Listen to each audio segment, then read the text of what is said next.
Here's the best advice I can give you. Give it.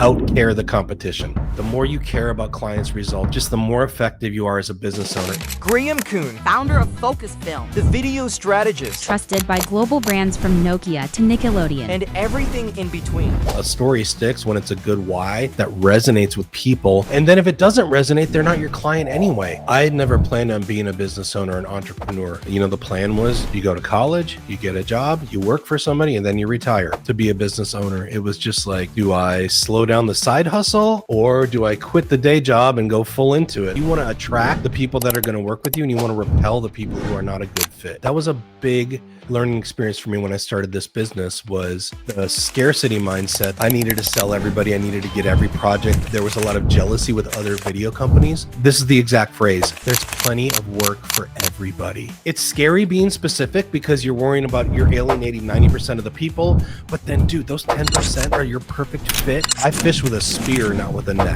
My biggest advice when I'm like coaching business owners and things, I just say,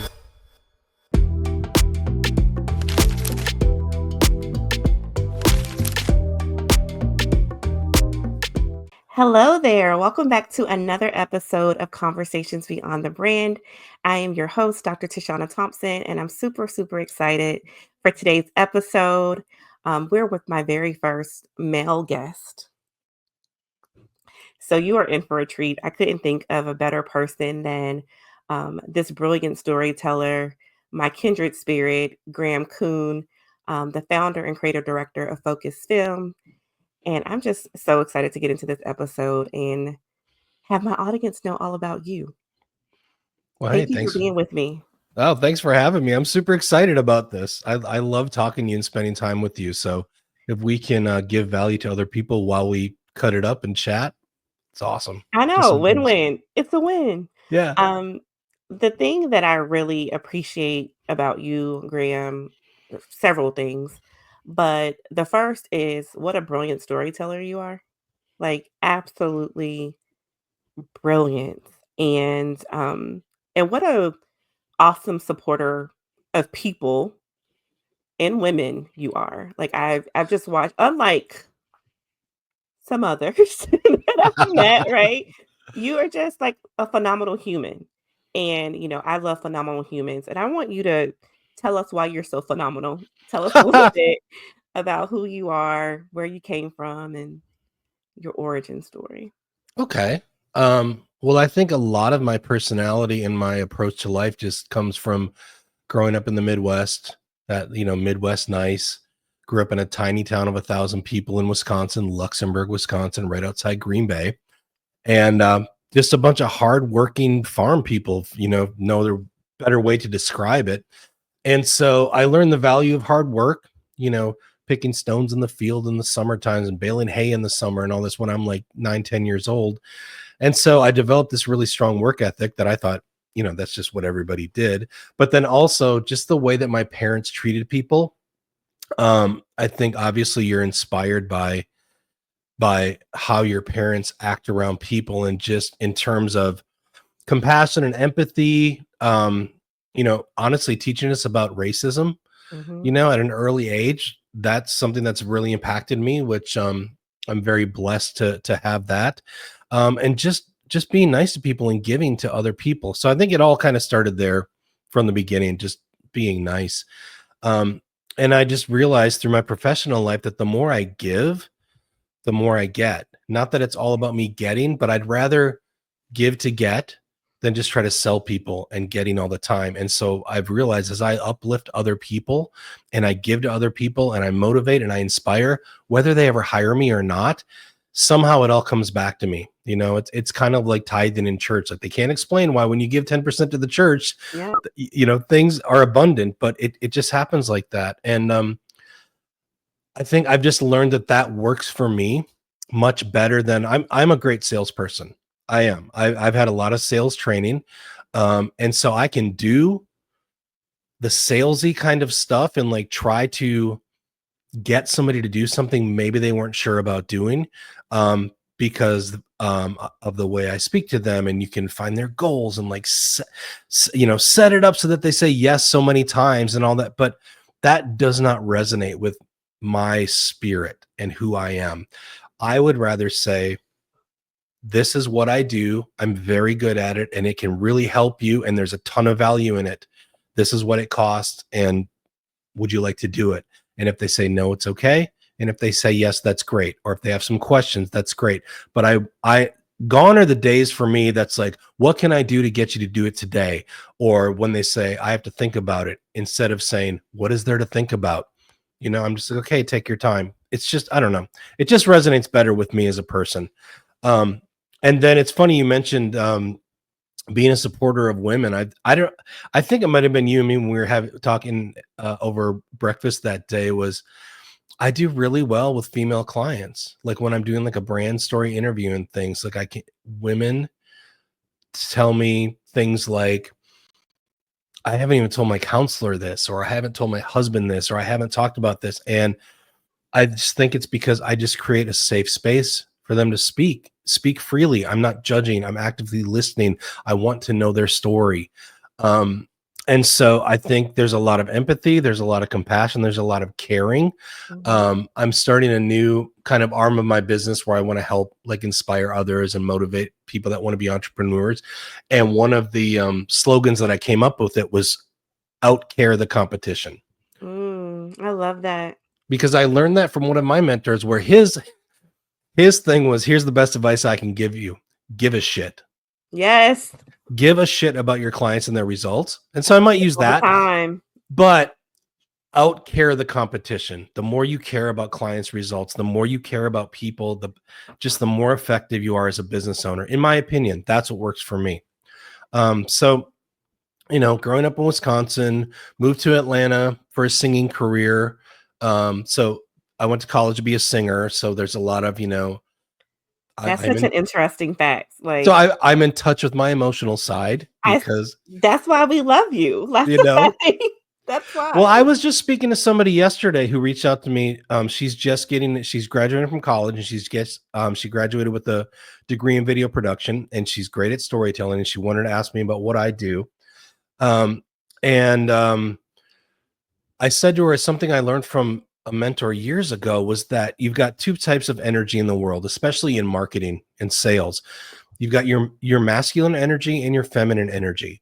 And most of the time, what we've grown up with is this masculine energy. We're number one. We're the best. Buy from us. Rah, rah, rah. Mm-hmm. The more we can lean into the feminine energy and the storytelling and the compassion and the empathy and the not salesy kind of stuff, the more effective it is. I think I say to my brand video, I just want the world to be a better place.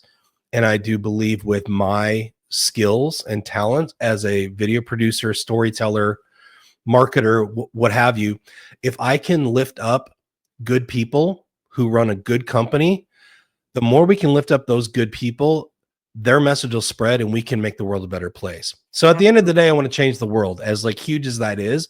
I just want to change it to be better for like my kids, and their friends growing up. I want them to have a great world. And if I can help good people get their voice out there and that feminine energy, compassion, and love, I mean, that is my driving force, man. I just think the more love in the world, the more we help each other. A rising tide lifts all boats. There's no competition. I mean, I think it's just a better way to live.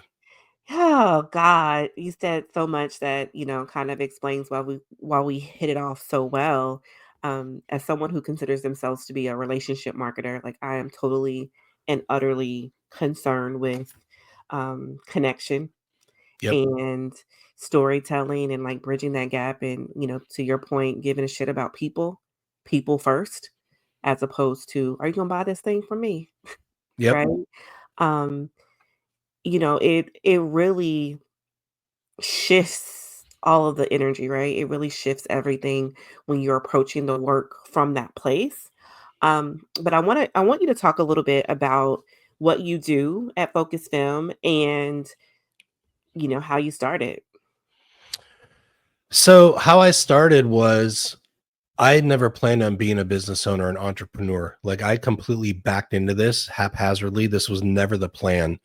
Like I said, I grew up in a small town, and the plan was you go to college, you get a job, you work for somebody, and then you retire.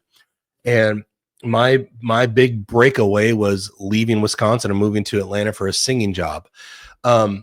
So I toured around the country with a professional a cappella group doing college tours and things like that. And through that, I got a job working at a church doing music.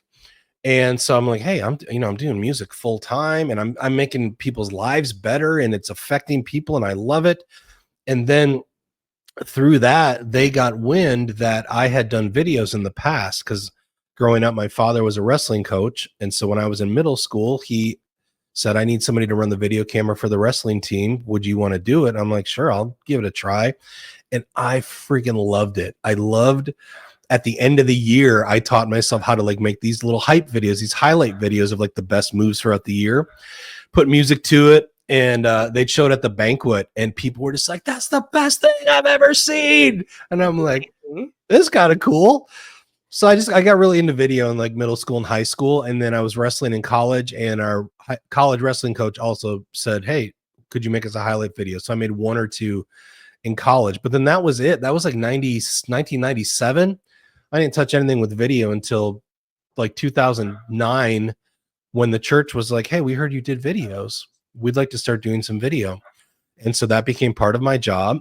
And so I started cranking out 2-3 videos every week for like the next 11 years. Wow. And so I got really good at it. But the biggest blessing, besides doing all different types of videos, from, advertisements for a meeting or a ministry, there was like fundraisers where it had to be really heartfelt and get people to, give money to this ministry or this charity, to just, hey, here's what's happening this week. There's just different types of videos. The real blessing was that the church is in East Cobb. So, there's some money over there. And so people in the pews are like CEOs and executives and business owners. And they started calling the office being like, who makes the videos? They're really good. Would they be willing to do it for my company? And so then they started calling me, and I started doing it on the side. And then over about a year, maybe 2 years, the side hustle video thing just got too big. Wow. And so I was up every night till 2 a.m. editing. I was using every day of vacation to go travel and shoot. And my wife and I are just like, something's got to give. And we're like, oh my gosh, am I going to quit my job? Like, I loved that job, and it was a salary and full benefits. And we had 3 kids. They were at the time like 2, 5, and 8. And we're just like, oh my gosh, I think we're going to do this. And so, we saved up money, and I had a full list of clients, like everything was. And so we prepared as best we could to take that plunge. And so we did it. I've never looked back, and it's been an amazing journey ever since. But this was never, ever the plan, to be a business owner. It was just like, do I slow down the side hustle, or do I quit the day job and go full into it? And so we took that risk. And one thing I will say about the church is that that's where it clicked with me, the storytelling, authentic, genuine vibe that all my videos are now came from that, because we were doing these, I think it was a fundraising video or a recruiting video for one of the ministries. And so it was a men's ministry. And so it was 3 or 4 guys would each come in, kind of tell their story about why they're in this specific ministry. And they all came in and did their thing, and they were all just kind of scripted. They wrote out their bullet points, and they looked in the camera, and they were just like, I do this, and this is how it benefits me, and you should join. And then finally the last guy came in, and it was very robotic. And it was, I'll never forget, he said the word initiative like 4 times. And he was like, the initiative for the blah, blah, blah. And I was like, this is so boring. So I left the camera running, and I was off to the side, and I was just said, okay, when did you join? Or I was like, you've been in this a long time. When did you join? And he's like, 2004 or whatever. And I was like, what do you love about it? Like, what's so great about it? He's like, oh man, it's been such a blessing for my family and the people that we've helped and all this. And I'm like, that's it. It's authentic. It's real. It's not scripted. It connects so much better. And it was like that moment where I was like, this is how we need to do videos, authentic, from the heart, not scripted. And so that it was all it was all birthed like right there at that moment. It I was like love it. bing. I love that because it really is that intentional video that you talk so much about and how it happens so authentically. Tell me what types of clients and causes you work with. Mostly the main industries that I work with are healthcare, law, um, construction, and then to dig a little deeper into that, like healthcare, I've done a lot of things with chiropractors. In law, I've done a lot of things with personal injury attorneys, and I mention those because those two do really well because those industries have a stigma attached to them. Mhm. Chiropractors, they're quacks, they're not real doctors, they're Right. this and that. Personal injury attorneys, they chase ambulances and they're greedy and they just want. When you meet these people for real, you find out one, chiropractors have great value. Every single one of them does something a little bit different. They focus on different body. Every one of them has a real story as to why they got into this, and it's more than they want to make a living. Everybody wants to make a living. We want to dig deeper than that. So you find out this guy was a baseball pitcher in college, and a chiropractor nursed him back to health, and he got drafted to the major leagues, and he wanted to help other people. Or somebody else had some kind of situation that motivated them to get into this. And once you knock down that facade, that stigma, and you meet the real person, it just speaks to people and they trust them, and all that skepticism is gone. And it's the same with personal injury attorneys. Once you meet the person behind the ad you see on TV or the logo that you see, like, oh my gosh, this person actually really does care about helping their clients. And yes, they get paid, and yes, they make a lot of money, but the way they do it is by serving. They serve first and then they get paid. And so that's the kind of stuff I love. And then construction, I do really well with like home builders and roofers. And I think it's one because just the blue collar upbringing that Mhm. I had, I relate to those people.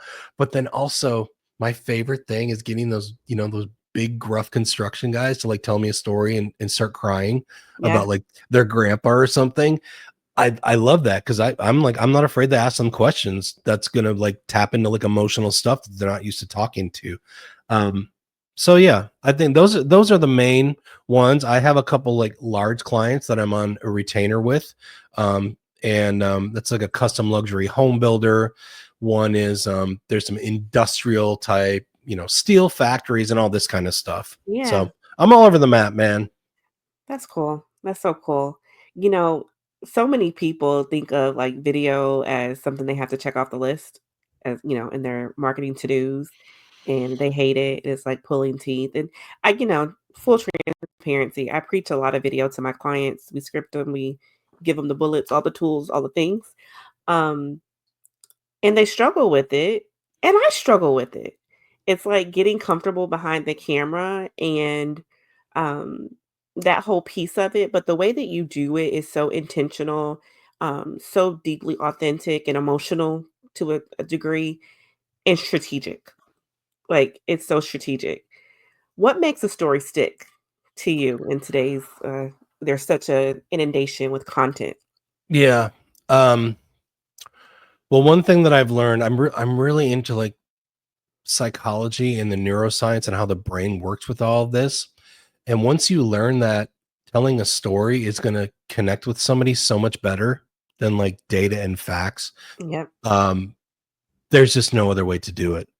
So that's the first thing is this, it's just way more effective to tell somebody a story than to tell them about the whatever data and facts about your company. And so what makes it stick is what resonates with people really is the why. And I know it's become cliche these days, but if you can focus on the why, that's when people can put themselves in somebody else's shoe and be like, either I can relate to that, or speaking of the brain again, we've got our mirror neurons that mirror somebody's emotions. If I see somebody crying on camera, I mirror that and I feel that emotion in me. And so if somebody's speaking about their why, like if it resonates with me, like they want to make the world better, so they're trying to uplift people, that's my why too. And I can really feel that. So the like specifically the way I do a brand story video is I start with who you are. So they introduce themselves really quickly, like, "Hi, I'm Graham Kuhn, owner of Focus Films." Then the majority of the video, or a lot of the videos, focused on the why. Why do you do this? And it's more than, I like people, I want to help people, I want to, support my family and have freedom. There's something down deep that is really driving this person. And so I take a lot of time way before we ever get on camera, like a week before that, we do a whole interview and I dig down and try to find that, like, what is that why that is driving you, that's going to resonate with people. And then we touch on what they do, for their business. This is the service we provide, and then how they're different from competition. But really, to answer your question, a story sticks when it's a good why that resonates with people. And then if it doesn't resonate, they're not your client anyway. You're not going to get everybody. So don't be afraid to dig down into your why and worry like, that's not going to resonate with a portion of the viewers. Who cares? They're Yeah. not all your clients. You want to attract the people that are going to work with you, and you want to repel the people who are not a good fit. Oh God, that's such a good tip. And I think so many people forget that. We live in such a scarcity mindset. Mm, Many people, and especially entrepreneurs, the economy is the economy nowadays, right? And people are so fearful of repelling people and, oh, but I could help anybody. And mhm. you really have to be honest with yourself about who your clientele is and who you can serve best and who really you Mhm. really enjoy working with. Can You I have to let me make sure they let, can pay you, but yeah, yeah. let me talk about that, because for me that's really that was a big learning experience for me when I started this business, was the scarcity mindset that I needed to sell everybody. I needed to get every project. There was a lot of jealousy with other video companies. There's a guy that lives up the street from me, and his car is wrapped, and I'd see his car driving down the street, and I'm like, oh, he's probably going to a video project, and now my kids aren't going to eat because he got, like, that jealousy and that Yes. scarcity mindset. It's heavy. And Yeah. then, and I mean, my wife is like an intuitive energy healer, like woo-woo energy spirits. And so I've gotten really in touch with this, like, spiritual, and I believe in, like, energy and all this. Once I let that go, when somebody was like, dude, there's plenty of this is the exact phrase. There's plenty of work for everybody. Yes. Just because he got something doesn't mean you're not going to. I Yes. mean, we live in Atlanta with like 6 million people. There's Yes. plenty of work here. And so once I flipped that and got to understand they're not all my competition, other video companies, we can collaborate. And I have this abundant mindset that there's plenty of work for everyone. I've connected with 5 other video companies in my area. We go to lunch. We have text group chats, text messages. We all do something a little different. We lean on each other for resources, for shooters and editors and Yeah. different things like that. And my business has been so much better when I got over that scarcity mindset of like, I've got to get all the jobs, I got to get all the work, I got to get Yeah. everybody, and to start collaborating with people and having this abundance mindset. It's so freeing and It so is. light. And it's another way to give. And so it resonates with me again. It's just, yes, abundance versus scarcity is a huge, huge lesson. Yeah, and I think from a marketing perspective, we are oftentimes scared to call out our ideal clients because we think we're ostracizing all these other people. And I've really faced this, and I'll be just transparent in saying this year, especially with the way things have turned, and I'm a marketer that tailors my messaging to women-led organizations. And not that I don't ever work with men, but that's who I market to. That's Yeah. 90% of my clientele, right? And I had to ask myself the question, like, okay, am I going to turn back and tuck tail and now start marketing to everyone? And now, because it's a real thing that comes up from a business perspective and being um, valuable in the marketplace and being someone that's attracting revenue to your business. And I quickly turned away from that thought. Hmm. But I think it creeps up for all of us as business owners, like, oh, but if I don't hang and wave my flag that I can help anyone, and or that I'm helping all men or whatever the Yep. case may be, people are not going to want to listen to me and people are not going to want to do business with me. And I think that, it's really, from both sides, from the marketing perspective and the partnership and collaboration perspective that you just spoke of. You, you know how many years I lived in business, like never talking to another marketer because, oh, they're my competition and they're trying to take such and such from me. Yep. There is plenty. There is plenty. On your point about the ideal client, there's something that I learned in a networking group. It's a referral based networking group. So the point of the group is I tell you about my company and people that I help, and then you trust me enough to refer me to your Absolutely. clients. And I had the same mindset going in. I'm like, I just need to be very general and tell them who I work with everybody and I do all this stuff so that I Yep. can cast a wide net and Yep. like get everybody. And you never get referred that way because people don't really They don't know know what you who you do. they don't know what you do, and maybe they don't have somebody like that. But if you specifically, one of the greatest examples, one of the guys in the group said, I would like to be connected with so and so, the president of so and so university. And literally somebody in the room was like, oh my gosh, I am on some club with his wife or Oh, something. wow. But not only did he get connected to that exact person, it put in our head exactly who he wants to work with. Type of person. This specific, what do you call it? Avatar. Yes. Yes. This specific type of person. So it's scary being specific because you're worrying about you're alienating 90% of the people. But then, dude, those 10% are your perfect fit. And I can Exactly. tell you honestly, because of my pre-qualifying to work with people where they have to fill out forms and we go through meetings, I literally love every one of my clients. I am so filled with joy every day to get up and like take on work for the day because I love working with everybody that I work with because they're Exactly. all a good fit for me. I mean, if you don't want So that, true. uh, I mean, it's I think everybody wants it in theory, but they're so scared that they can't have it. And I've often said you're just trying to sell to everybody, you're selling to nobody, yep, right? yep. You're trying to cast this net to everybody, and folks are just scarcity. Well, I think it's definitely scary because you think it's like counterintuitive. Yeah, it is. But two things. One, it's just fear, of course, and you just always have to push through fear. I have no great wisdom about how to push through fear Right, except just freaking do it. right. Because great things are on the other side of fear. But the first time it clicks because you were very specific and then you get a positive result from that, it's all over. Then you're like, oh, this works. This is on. But then the metaphor I like to use is I fish with a spear, not with a net. I'm Ah, focused on my exact right clients that are a good fit for me and them instead of casting that wide net. So fish with a spear, not a net. That I is love that. my I best love that. lesson. And I've adopted a similar philosophy when I had my daughter. Postpartum and becoming a new mom was hard enough. Mm, And 8 years ago when I had her, it was really about me coming back into work and saying, I only want to work with soulmate clients. And yeah. that sounds very woo woo to I a lot love of it though. people. But it literally transformed my business and making the decision, 6 or 7 years ago that, okay, I have a finite amount of marketing dollars, right?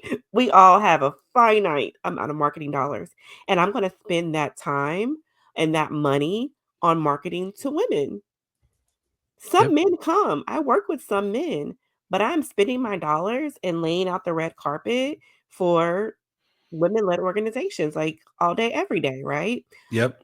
So I think that we just have to be intentional about that, and to your point, when we're fishing with a spear as opposed to a net, you're just so much more strategic and spot on, and the catch is that much more delightful. Yeah. And actually, you had asked before about strategic with storytelling, and I didn't Yeah, answer it, but it's kind of along those same lines is that I think my whole purpose, my whole reason for having this business, when I'm serving my clients, the point is to create videos that have impact. And most of the time is to generate revenue for them. Sometimes it's to save time or they want to hire new people. But most of the time, my videos are to make more money for right, marketing. And so there has to be strategy behind it. There has to be a reason behind it. We're not just shooting fun, flashy music videos and, or reels and all that. right, It's actually like, these who, why, what, how, and then a call to action at the end every yep, time. those 5 things every time, that's the strategy. Yep. And it's going to resonate with the right people and get more people to come in versus, hey, this is so and so with this company. We need to make a video. And then every other company goes, okay, great. Let's get together Tuesday. Let's write up a script and then we'll shoot that afternoon. That's not a Exactly. strategy. That's let's make a video just to make a Exactly. video. So I think that's super important. So I just want to circle back to It that. is super important. Yeah, it really is. So I could talk to you literally all day. Hey, you can edit Like, this, man. no, no, no. I want to edit it, but I have so many more questions to ask you. So like, buckle up. I will have you out of here on time now. Um, Another question I have, like, why video? So a lot of people still don't understand why video is quite literally king and queen, in my opinion, um, in your marketing and branding strategy. So say it for the people in the back that haven't heard it yet. Well, I mean, I think the easiest way to explain it is the most effective marketing is referral marketing or word of mouth, Yeah, or you've got that trust, and if you're in front of the person yeah, face to face with them, yeah, that's going to be your most effective quote unquote sales pitch. Well, the easiest way to make 1,000 of you without having to be in 1,000 places is by using video. It's the best way to like replicate yourself. And yeah. so like my brand story video, the new version is from I think last year, 2022 or 2023. Um, I did it once. I made it one time. It's embedded in every one of my email signatures. So I've sent thousands of emails. YouTube channel, Facebook, website. Everybody that goes to my website sees that story. Thousands and thousands. I think it was like 11,000 views on Facebook. So Wow. there's not 11,000 of me. I Nope. can't talk to 11,000 people, but they've seen me and they know me and they trust me because they've seen me on video talking, interacting, my personality, my story. So that's the easiest way to describe it, is it just makes copies of you. If you're the business owner, is the best salesperson in the business. Yep. So rather than having 500 salespeople, I can have one video of me, the best salesperson in the business. Like it's a no brainer versus photos are nice. They're visual. You can see them, but there's no emotion. There's no seeing and hearing. And there's just more brain involved. Again, back to the neuroscience, more the brain is involved, more the brain is engaged. So, there's something I put in my presentations. People retain 95% of a message when it's in a video versus 10% through text. Wow. And I can't tell you the source. I swear it's cited on my workshop presentations. I can't remember what it is, but yeah, you retain 95% of a message when it's in a video versus 10% when you just read it in text. I Yeah. think that is so powerful. That is so compelling. And, I always say too that, to your point, being able to put that face and voice and personality, it really truncates the amount of time that it takes for us to build trust with people. We Yes. see our favorite YouTuber, our favorite actor, whatever, and we feel like we know them because we've been on a journey with them. And video allows us to do the same thing, right? You've seen me post a video. Oh, I feel like I know her. I feel like she's gonna take good care of me. Yeah, I'm sure you've gotten this. The first time you meet with somebody on like a consultation or something, they'll Yep, go, "I just love you." And you're yep, like, I've never met you. And they're like, yeah, "But I've seen your videos, I've seen your content. I love your story or your personality." And like, yeah, right. it speeds up the customer journey, the sales process Absolutely, so much. Yep. absolutely. So the more that we can embed video, the better. I wanna talk more about that strategy piece, just a little bit. Um, what are some elements you think that people can take from and add to their videos to go from being, like, really informative? Everybody wants to have an educator video where they're dotting off facts. How can they make those types of videos more impactful? Okay. Um, Again, stories like Yeah, we've been talking I know about. your answer. I mean I mean that's the umbrella, Yeah, but how do you do that? So ways you can do that. Talk about clients you've helped. Like think about clients that you serve, clients that you've helped, and just tell that story. keep it to a minute, 2 minutes, mess it up, flub, say, it doesn't have to be perfect. Oh my God, that is my biggest advice. These things do not have to be perfect. They don't have to be polished. They don't have to be professional. Just your face on the video talking is all that needs to happen. Tell a story about clients that you help, because people resonate with the stories. If you want to get like tactical, always having some kind of a hook in the beginning. I just did a presentation last Friday about this, so it's fresh in my mind. Some kind of a hook that's going to make people go, wait, what? I want to stick around and hear more. Like a client of mine is a Medicare consultant, and he started one video with after serving over 10,000 seniors, and you're like, wait, whoa, what? This guy's legit. It makes you want to Right. listen more. So hooks are important, and you can get on Google, you can get on Chat GPT and figure those things out. Super easy. Hook somebody in. And then also the whole presentation was about this little part of your brain that recognizes faces. Don't just put up a video with like words and text and all this. Your brain recognizes faces and it wants to see faces. So have your face on the camera. People are so afraid to be on camera. And yeah, it sucks. It's uncomfortable. But if your face is there, more people are going to watch it. So if you have your face and a good hook, that's like, this is what we're going to talk about today. Those are great strategies to get people to watch your videos. I love it. I love it. So when you think about long form versus short form video, where do you kind of stand in terms of what should be the breakdown of how we produce those? How Yeah, much? it's fun. Literally just talked about this yesterday with the girl I met who just graduated college.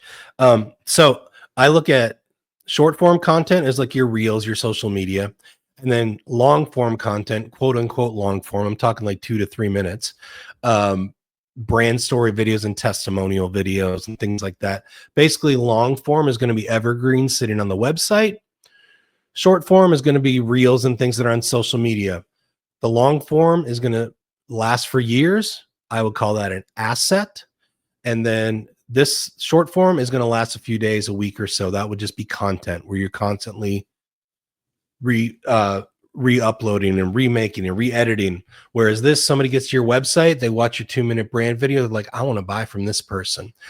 So that's just where I delineate them as long form assets are on the website, short form content, that's for socials. They're not intended to last for years. And I will say short form content, reels and things are more for exposure and getting noticed and getting like recognition, brand recognition. But there's going to be more conversion, people paying money from the long form, deeper story, building the trust. This stuff is all fun and you can get 1 million views and all that. But if it's not leading the conversions and money, it's really, it doesn't mean anything other than your ego of saying, oh, wow, I got 1 million views. I got $0. I mean, I've had videos that have had less than 100 views that have made tens of thousands of dollars because the right people watched it. So Absolutely. That's get so over true. the vanity metrics, dude. That's amazing. How do you coach people through getting over themselves enough to get in front of the camera? Well, my biggest advice when I'm like coaching business owners and things, I just say, you're going to suck at this. You just are. So let's accept that. I'm going to suck at this. And now let's move on to step 2. And then the way I describe it is it's like when I first met my wife, and I obviously when we meet somebody, like, we're not 100% ourselves. We're trying to put on this mask and like, oh, I don't want to say the wrong thing and I want to be proper and all this, and you're not comfortable. And over time, the more dates we go on, the more times we talk on the phone, you get more comfortable. And then finally the real Graham comes out. And then she's on board and like, yeah, cool. I didn't scare her off. But it's the same thing with the camera. It's like Yeah. this is a new relationship.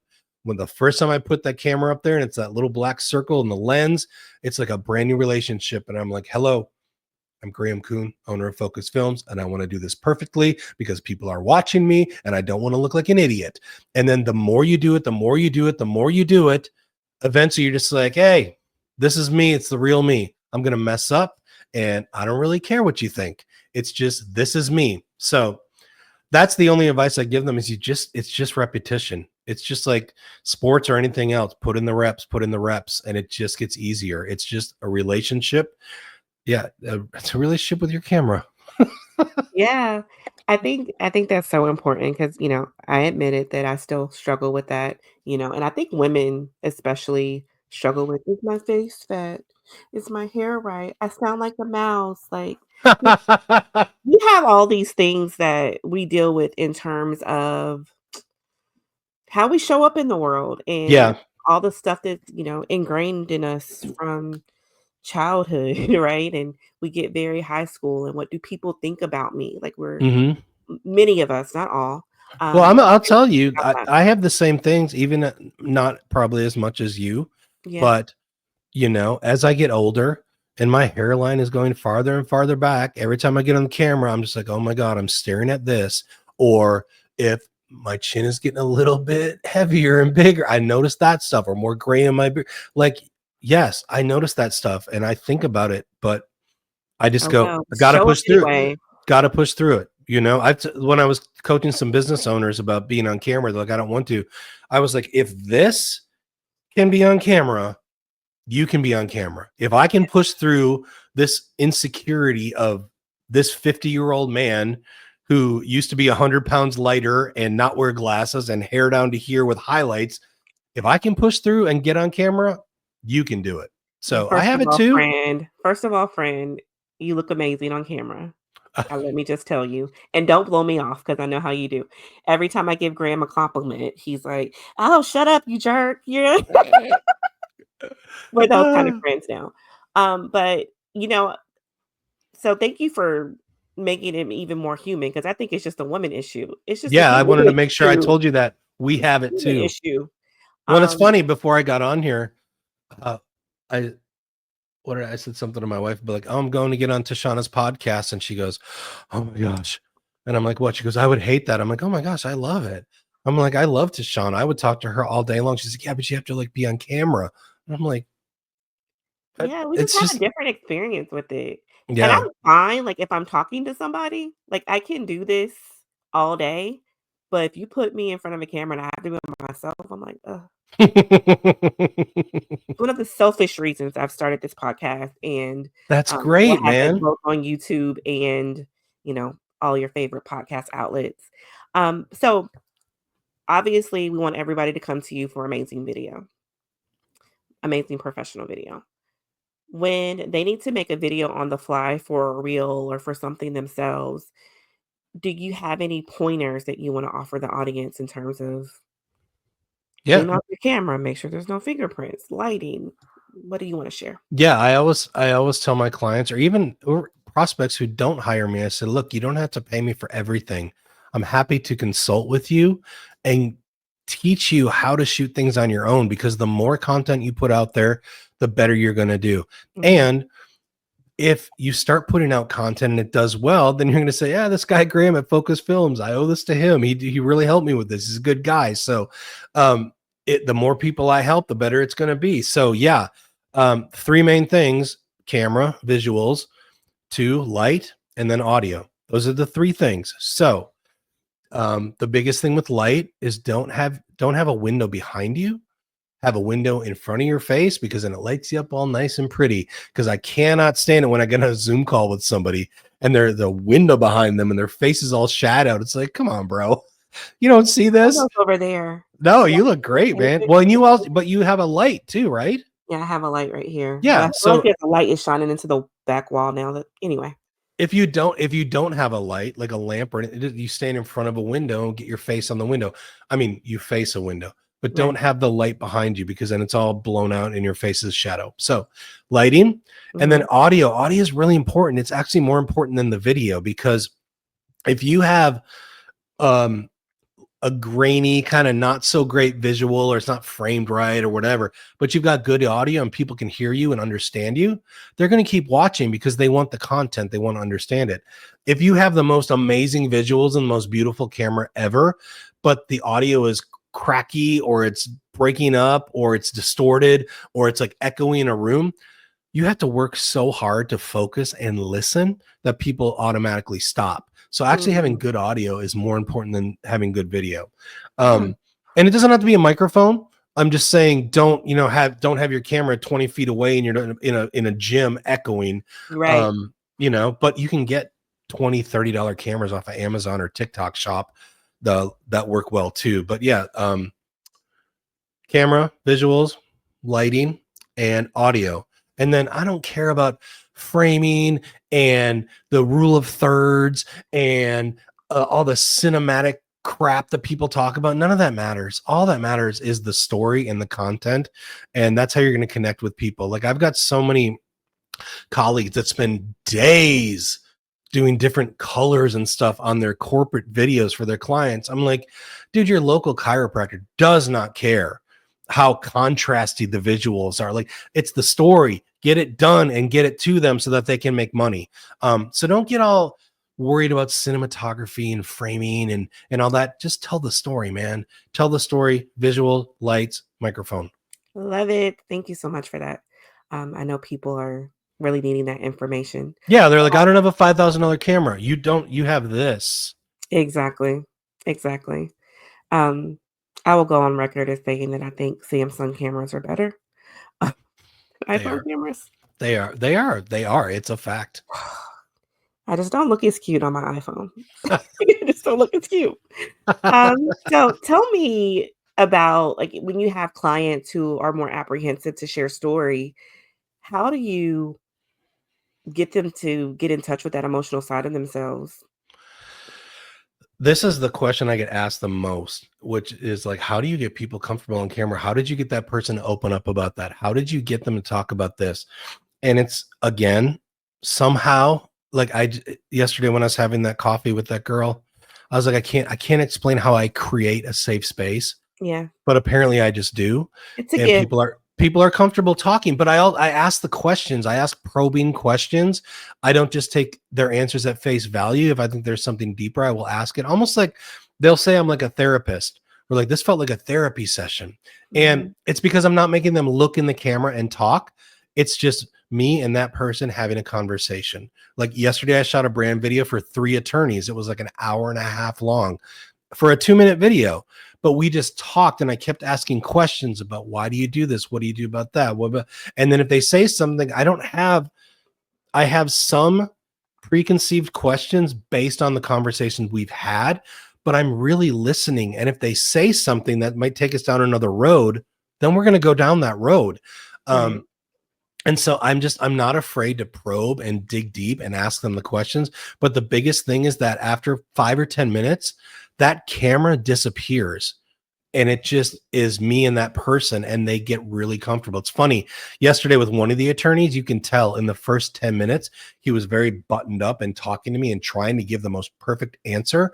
And then when you get to the end of the interview, you can see him being like, yeah, and then we do this and we do that. And it's like the camera's magically disappeared. So I Right. think it's just that conversational approach that I take and just active listening and caring about what they're saying and engaging with what they're saying versus people that go, okay, why do you do this? Okay, great. What do you do? Yeah. Good. Now, how are you different? I'm actually listening and be like, oh, that's interesting. So because you said that, what do you think about this? Right. It's almost like a documentary type approach, Yeah, I think that conversational approach is so helpful because, I've been on sets of videos when, you try to script every word, you try to, and you end up looking very robotic. Um, yeah, so that's and really not good. even scripting like with a teleprompter, even just having prepared Oh, lines in your head that you want to say. yes. Same thing. So whether you're reading on a teleprompter or you're just like, okay, I'm going to say, I'm Graham Kuhn, owner of Focus Films. 'Cause then I you're want to searching for it. change Yeah, the world. And then you go, okay, what are my lines? Okay. yep. Hi, I'm Graham Kuhn, owner of Focus Films. I'd like to change the world with video. Like it's so, whoa. So Yeah, yeah, you're right, you're absolutely right. Oh, Graham, I have a million more questions that I did not know dude, I I'm did. telling you, I am looking to inspire 1 million people this year. Just the more people that I've Oh, I connected love with that. and talked to, I am like, and I've found that like posting in my local community Facebook group about just helping people has like just inspired so many people and motivated me and lifted everybody up. And it's done well for my business too. But the whole point is I love having these coffee meetings and talking to people and inspiring them to take a chance on being a business owner. And like, oh, I'm loving life right now, man. Yeah, it's such great work. Like I think that you and I, you know, doing very similar work and obviously have a very similar approach and it's purpose. It's purpose, it's impact focused, it's caring about people, and the way you give and, refer and think of people, it just doesn't go unnoticed. Everybody needs a Graham in their life. Um, Ah, I hey, want okay, what? go ahead, but don't No, let me say what forget you my point. no, go. I was going to say everyone needs a Tashana in their life too, because I referred you a friend of mine who you've done really good work with, who I love her to death and I want her to do really well. And I was like, she needs to talk to Tashana. And I didn't think it would lead to anything. I just thought you might talk to her and like maybe give her some tips and stuff. But I know that you've worked with her and you've helped Yeah, her. And I think that's beautiful. yeah, And I appreciate that. And so people need somebody like you in their life too, who's willing to maybe give a little extra than you normally would, or, absolutely. maybe if this person isn't even going to pay me, I'm still going to meet with them and see how I can help them. I mean, you are my people. That is the kind of And people I that's, want to know. that's what it comes from it, like, you really can't outgive God, right? Um, and you referred that person to me. I really enjoyed her. Like we just had a quick phone conversation. I was like, I really enjoyed talking to you. How about we go to breakfast? And we just like we went to breakfast that same week. That was like a Monday. Went to breakfast like Thursday. And it turned into a strategy conversation. I did a 2-day strategy session with her, and she's just talking That's about a awesome. story. That's Oh, awesome. so That is. anywho, hopefully she'll be on the podcast someday. But before you go, Yep. I want to have a little fun with you. So I have a quick lightning round that I want to play with you. Few questions. Morning person or night owl? Morning, morning, morning. I'm a 4:35 a.m. guy. My kind of people. What is one buzzword you wish would go away forever? Um, okay, there's two that I absolutely hate. When my clients say circle back, even though I said it in this podcast, I say I'm going to circle back to that. But it's when they reach out and go, can we circle back on this? Or I'm just circling back. Or is it like, I wish people would just talk like a human, Okay. which leads me to my next one. When people are asking about, is it possible to get a lower price? They say, can you sharpen your pencil a little? It just What? gives me yeah, they'll be like, it's like Sharpen almost, your pencil. yeah, it's almost like I wrote the proposal or the quote with pencil, and it's happened multiple times where people go, "Can you sharpen your pencil a little?" And I'm like, "Can you just ask me for a lower rate and stop I talking like have a never corporate heard robot?" that in all my Oh, I days. had never heard it. I'd never heard it either. I can't stand it. Oh So yeah, goodness. it's like this corporate robot speak that they're afraid they're going to offend me if they ask if they can get a lower price or if it's possible. Can you sharpen your pencil? I'll tell. Hey, let me tell you one That's thing. offensive. That's So not offensive. a not a buzzword, but there's one thing I can't stand. So this is my best advice to all you people out there in Zoom land and Microsoft Teams land. Stop using virtual backgrounds. You I hate them. You look like a This is clown. not a virtual background, I by the know way. it's not. That's why This is I my look to office, make I but look to some make people think sure. it is. Oh no, I look to make sure before I said anything. But like, No. because part of your head's getting cut off, part of your shoulders getting cut off. It looks ridiculous unless you have amazing lighting that lights up every edge of you. Or a green screen. Yeah, the virtual backgrounds look ridiculous. So knock it off. I love Yeah, that. I can't stand them. Okay. I can see that you're passionate about that. I can't Um, stand it. what Because is people are trying to put them. They're like, I want to level up, and they think it's not.